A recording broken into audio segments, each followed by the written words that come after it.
sérieuses. Je vais prendre un exemple simple qu'on a vu en cours d'histoire, 2-3 exemples. On prend le remake, même dans l'original, mais le remake est encore plus clair, du jour où la Terre s'arrêta avec Keanu Reeves. Avec l'immensément expressif Keanu Reeves.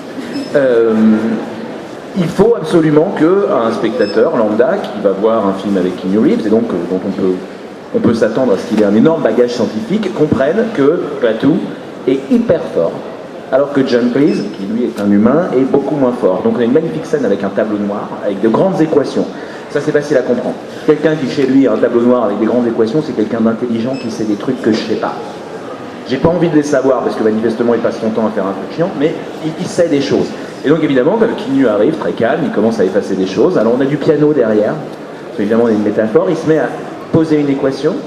John Cleese, réagissant au piano, il se met lui aussi à poser une équation à côté. J'ai vu souvent des scientifiques comme ça, sans regarder ce que l'autre fait, il pose une équation à côté. Il sait que dans un film de Hitchcock, je crois, comme ça, il y a deux scientifiques qui s'engueulent par équation interposée. Ils sont sur un tableau noir, il y en a un qui écrit son équation, l'autre qui regarde ça, il n'y a pas un mot échangé. Il efface, il met un truc à côté, l'autre il remet un truc, et il se bastonne à coups d'équations comme ça. Qui n'arrive jamais, enfin, on peut discuter sur les équations en sciences. Il y a un spectateur sur 10 000 qui rigole, celui qui comprend. Oui, et encore, elles ne sont pas toujours justes, les équations. Et là, leur problème, il est là, c'est qu'il faut qu'ils comprennent, quoi. Donc, ils commencent à écrire tous les deux des équations, et là, Keanu, il fait un grand cercle, il met une flèche. Ah, il y a un truc qui n'est pas à sa place. Et ça dure 1 minute comme ça, et à la fin, là, on comprend tout. John Cleese fait un truc supérieur à 0, donc même un nain en maths comme moi comprend, et là, Keanu arrive et non, divise par 0. Et là, John Cleese ponctue des fois qu'on n'ait pas compris que c'est impossible. Et la représentation de la science ou de l'argument scientifique dans le cinéma de SF, souvent, on a quelque chose comme ça. Si on porte un regard un peu sérieux dessus, prenons le film avec le scénar le plus court de toute la Terre. Court-métrage y compris, 2012 de Roland Emmerich. Donc au début, il faut qu'on comprenne qu'il y a un problème. Donc il fait chaud. Il fait très chaud. Donc il descend, alors on comprend qu'il est scientifique, il y a un petit coup de fil, il y a un problème, il a l'air inquiet, donc il fait chaud. Donc pour qu'on comprenne qu'il fait encore plus chaud, il descend, il fait chaud. À l'arrière-plan, il y a un Indien qui a les pieds dans l'eau, donc il y a quelqu'un qui verse de l'eau avec des glaçons, il fait très chaud. Donc il regarde un diagramme, qui est à peu près la précision d'une pub pour dentifrice, on voit bien que la courbe elle monte, donc c'est mieux. Voilà, on ne sait pas ce que c'est, mais c'est mieux. Donc là, regarde, ils ont l'air super inquiets, et là, il lui lance la bombe. Les neutrinos ont un effet physique. Merde. Là, il y a un truc qui se passe, là. Apparemment, ça fait un effet micro-ondes sur le centre de la Terre, qui, c'est bien connu, est une soupe froide. Mais c'est pas grave. Il y a un effet physique. Ils sont tous super inquiets, quoi. Et comme ils sont scientifiques inquiets, il y a un problème. Et là, il va lui montrer. Parce que c'est bien de le regarder sur un diagramme. Alors on rentre dans une pièce, il y a un plan superbe, c'est tout noir. Alors il y a une grande porte ronde, avec au milieu un puits rond, il y a une écoutille. Alors il y a un rapport de forme, c'est comme la planète. Donc on comprend qu'a priori, le cœur, c'est relié au cœur de la Terre. Donc ils ont fait un gros puits qui est relié au noyau. Et là il ouvre, et là il y a de l'eau qui bout. Les carottes sont cuites. Fin du scénar. À partir de ce moment-là, c'est bon. Les neutrinos sont en effet, tranquille, l'Himalaya se déplace de 300 km, on est tranquille, on a vraiment un problème. Et on a des scènes parfois qui confinent complètement à l'absurde. J'en montrais en cours du soir l'autre jour, parce que c'est assez rigolo de les chercher, mais prenez Rencontre du troisième type. Rencontre du troisième type, voilà, il y en a une scène d'explication au milieu avec François Truffaut, qui explique, alors on a tout, hein. Ils ont un problème, c'est qu'ils ne savent pas pourquoi les Indiens font... On a bien compris. Alors, cinématographiquement, ça marche génialement bien. Je veux dire, l'enchaînement de la séquence est sublime. Et là, donc, on a une conférence scientifique où il vient d'expliquer. Donc, il y a tout un parterre. Il dit, je vais me servir de l'alphabet de Zoltan Kodaly. Zoltan Kodaly, il doit être intelligent. Avec un nom pareil. Donc, il distribue ses documents, donc reliés cuir, c'est important. Et là, il nous montre. Et donc c'est tout ce qu'il fait en gros. Il y a un gars complètement immobile qui lui il rajoute ça correspond, ils sont tous ravis, ils applaudissent et là on vient de résoudre la question scientifique. Ok, c'est efficace. C'est efficace quoi.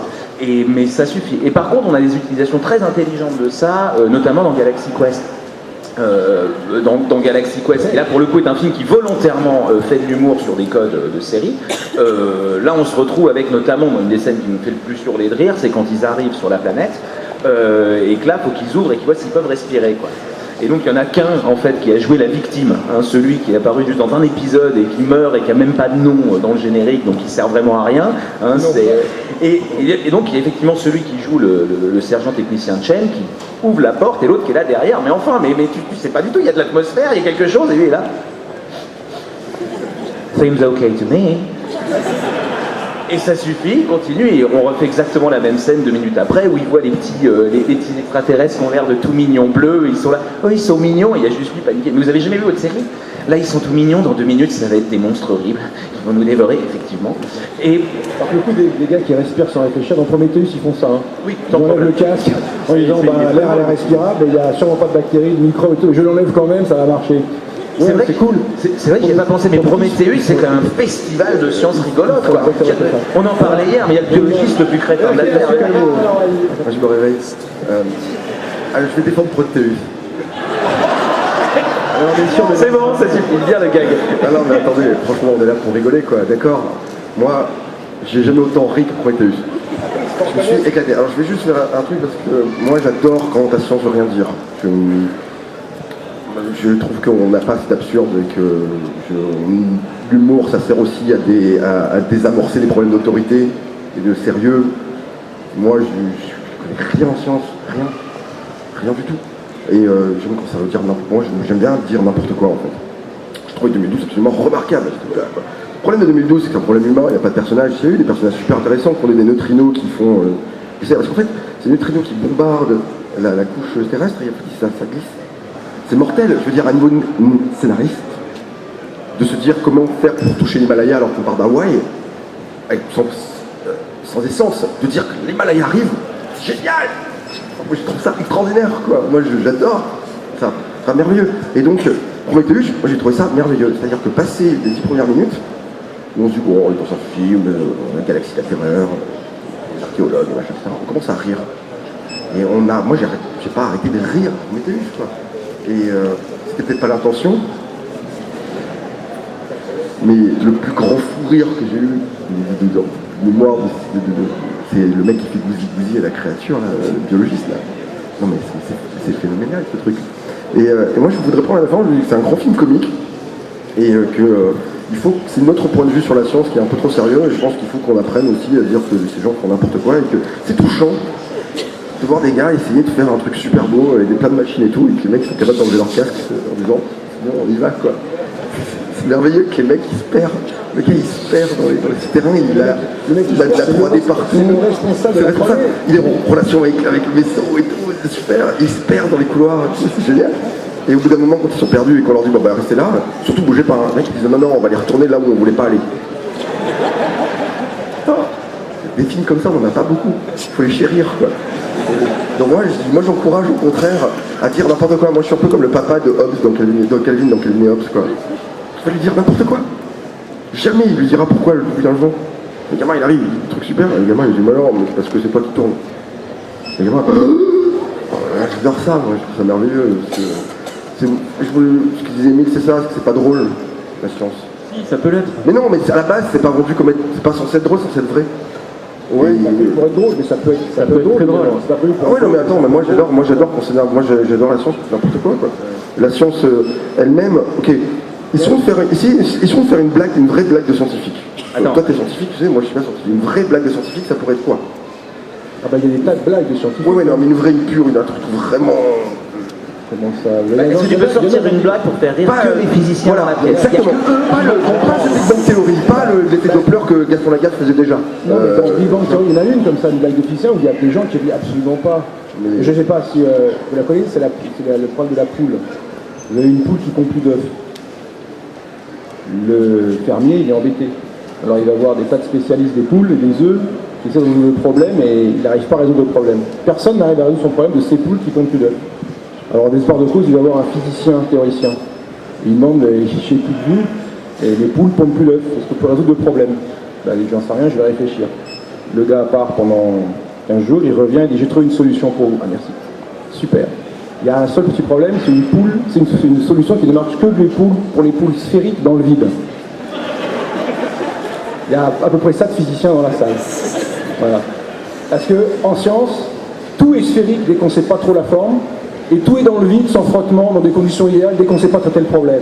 On n'arrête pas de prendre que le problème général, avec toute la merde compliquée, les frottements, le rayonnement, la température, tout ça c'est compliqué. Alors on élimine tous les points emmerdants qui vous emmerdent, à la limite vous décidez arbitrairement que ce point-là vous arrange pas trop, alors vous allez l'enlever, vous espérez qu'il ne va pas trop compter. Il faut un problème très simple qui se réduit en général, les formes c'est des sphères ou des plans parallèles ou des cubes, il n'y a pas de matière, enfin il n'y a pas de vide, il n'y a pas d'air, il n'y a rien du tout, et vous essayez de résoudre ce problème trivial qui n'a rien à voir avec la réalité.